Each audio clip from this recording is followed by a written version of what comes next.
Pagbalik namin mula sa aming pagsakay ng bangka, tinahak namin ang daan patungo sa aming cabin. Ang mga dolphin ay nakipag-interact sa amin malapit sa bangka, at medyo nabasa kami sa kanilang mga pagsaboy. Nagpalit ako ng damit, nag-light makeup ako, tinali ang buhok ko ng high ponytail bago lumabas ng kwarto. Naghanda si Sebastian sa kwarto, habang ako naman ay naghahanda sa banyo. Nagangat siya ng tingin mula sa kanyang telepono, at ang kanyang mga labi ay napangiti. Ngayon alam ko na kung bakit ang tagal mo.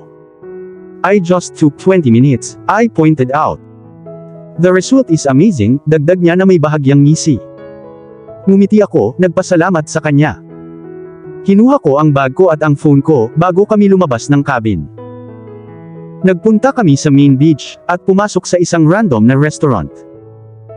Iginiya kami ng waiter sa isang 4-person table na nabook kanina ni Sebastian. Bakit siya magpapabook ng 4-person seat? Umupo na kami, at inilagay ko yung bag ko sa table. Bukas na ang buffet sa loob ng 10 minuto kaya kailangan naming maghintay. Habang naghihintay kami ay nasa phone niya si Sebastian, at medyo mabilis na nagtatype. Panay ang tingin niya sa pinto na para bang may hinihintay.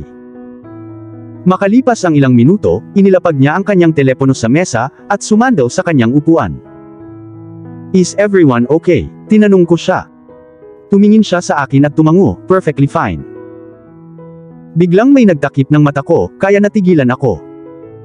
Guess who? Narinig kong sabi ng isang pamilyar na boses. Alicia, dahan-dahan niyang inalis ang kamay niya, at napalingon ako sa kanya. Hi! Ngumiti siya. Ngumiti ako pabalik. Hi! Umupo siya sa tabi ko, habang si Adam naman ay lumapit kay Sebastian. Binigyan ako ni Adam ng isang acknowledging na tango na may kasamang ngiti, bago niyakap si Sebastian. Nagsimula na silang mag-usap, at nilingon ko si Alicia. What a surprise, sabi ko kay Alicia. Tell me about it, 2 oras ko lang nalaman ang planong ito, bago sumakay sa private jet nila. Dagdag niya kaya napangiti ako. Anyway, sorry for crashing your honeymoon. Humingi siya ng tawad.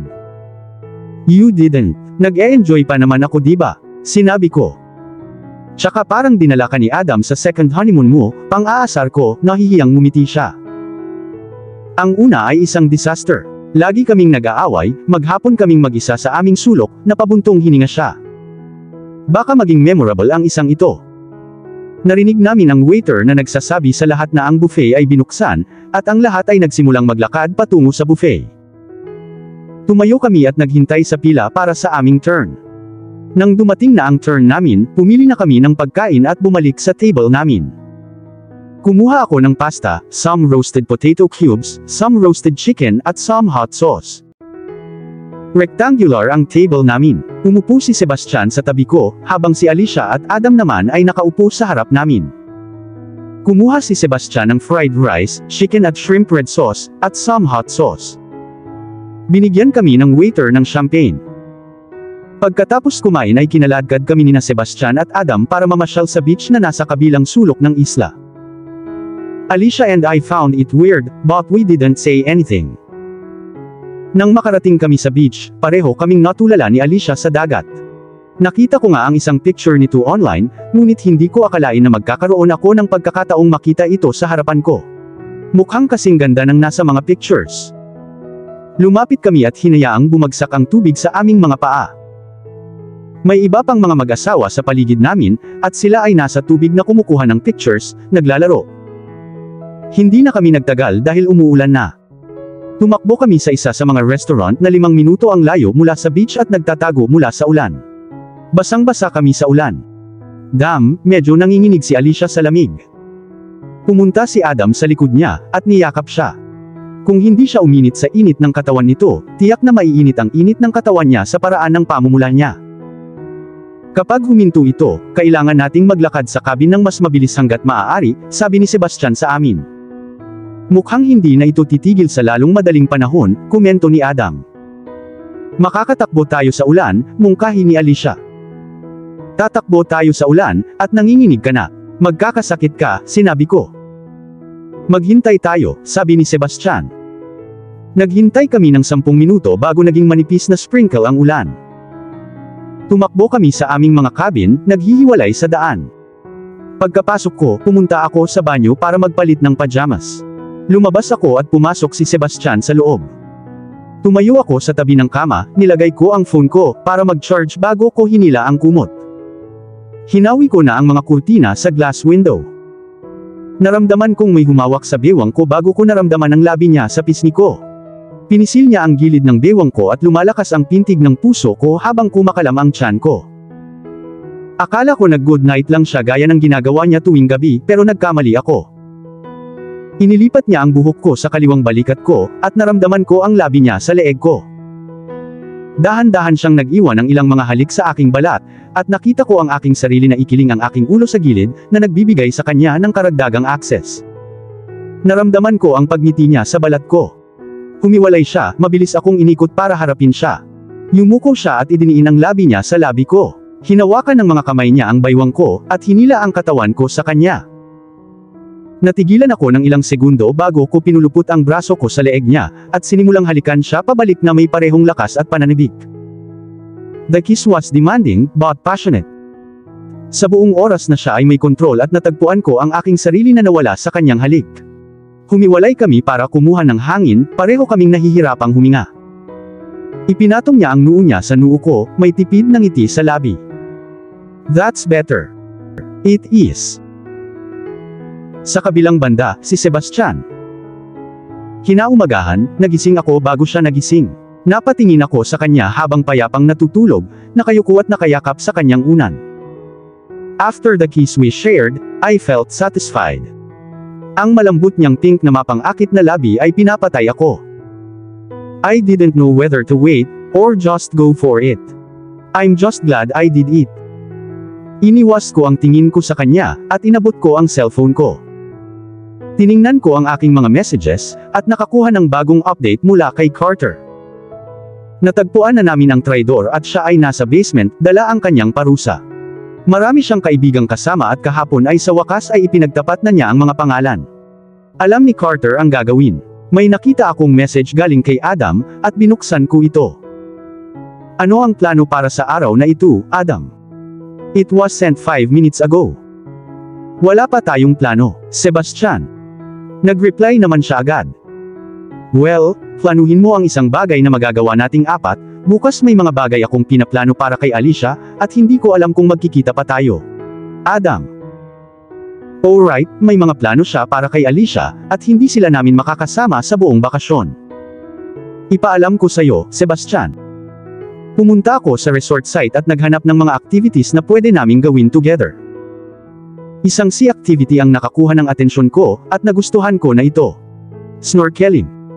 Inilagay ko ang phone ko sa gilid, at tumingin ulit sa kanya, gumalaw siya at lumingon sa kabilang direksyon, nakaharap siya sa akin. Seriously. Sa kabilang banda, si Katrina. Dahan-dahan akong nagising nang maramdaman kong may humahalik sa tenga ko. Medyo nakikiliti ito kaya namilipit ako, pinuprotektahan ko ang tenga ko gamit ang balikat ko. Huminto ang mga halik ng ilang segundo, bago ko naramdamang hinila ako paatras, tumama ang likod ko sa matigas na ibabaw.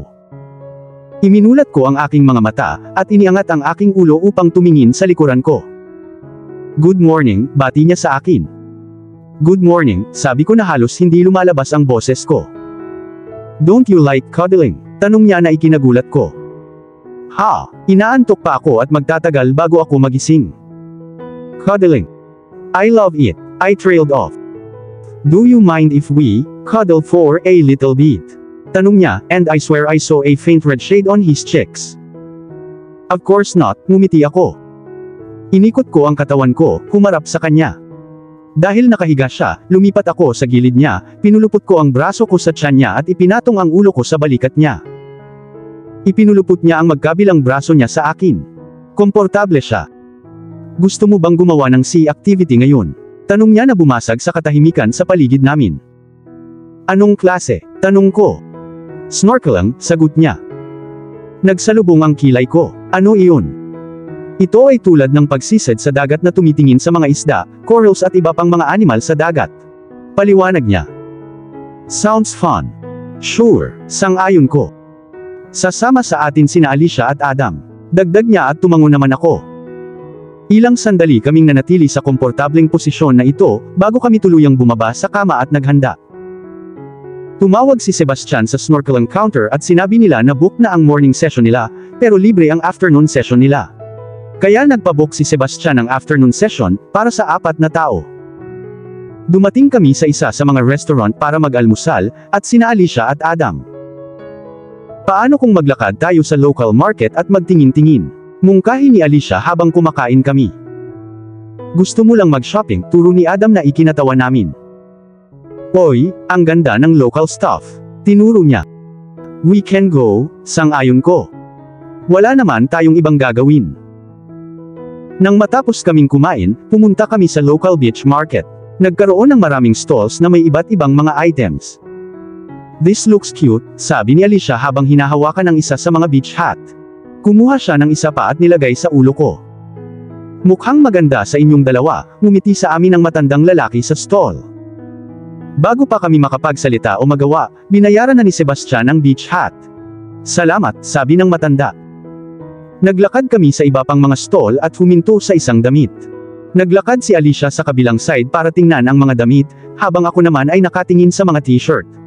Gusto mo ba ng isa? Tanong ko habang lumingon kay Sebastian. Bihira akong magsuot ng makukulay na t-shirt, sinabi niya. These are cute though, dagdag ko. Bahagya siyang umiling, bago tumingin sa iba't ibang t-shirt na nakasabit. Tiningnan niya ang mga disenyo sa harapan, na pangunahing puno ng nyog, tanawin ng dagat, upuan sa dalampasigan na may payong sa tabing dagat, mga inumin. Nakuha niya ang 3 magkakaibang kulay ng t-shirt, isang baby blue, isang turquoise at isang sky blue. Tiningnan ko ang mga sleeveless long dresses, at nauwi sa pagpili ng 2 dress. Kinuha ko ang mga t-shirt kay Sebastian at pumunta sa counter para magbayad. I didn't let Sebastian pay, as I wanted to pay for him. Kinuha niya ang shopping bag, habang naglalakad kami papunta sa ibang stalls. Maging si Adam ay may ilang bag sa kanyang kamay. Nauna kaming naglakad ni Alicia habang nasa likod namin sina Sebastian at Adam. Huminto kami sa ilang stalls at bumili ng ilan pang gamit. Nawala ang mga lalaki ng ilang minuto bago sila naglakad pabalik sa amin. Tapos na ba kayo? Nagugutom na ako, sabi ni Adam habang hinihimas ang tiyan. Napatingin ako sa phone ko para tingnan ang oras at 1 PM na. Mabilis na lumipas ang oras, at hindi na namin namalayan. On our way, huminto kami sa isang restaurant para kumain ng lunch. Nang matapos kami ay nagpalit na kami ng damit para sa snorkeling. Naka-bikini set kami ni Alicia, habang naka-swim shorts naman sina Adam at Sebastian. Binigyan kami ng oxygen mask, bago kami sumisid sa dagat. Ang unang coral na nakita namin, ay maraming maliliit na pulang isda. Dumating ang mga isda upang suriin kami, bago bumalik sa mga corals. Lumangoy pa kami at nagbago ang tanawin. May nakita din kaming ilang asul na alimango na nagtatago sa ilalim ng mga coral. May nakita pa kaming pagong. At dito na po, nagtatapos ang part 19 ng ating kwento. Sabay-sabay po nating abangan ang susunod na kabanata. Maraming salamat po. God bless and stay safe.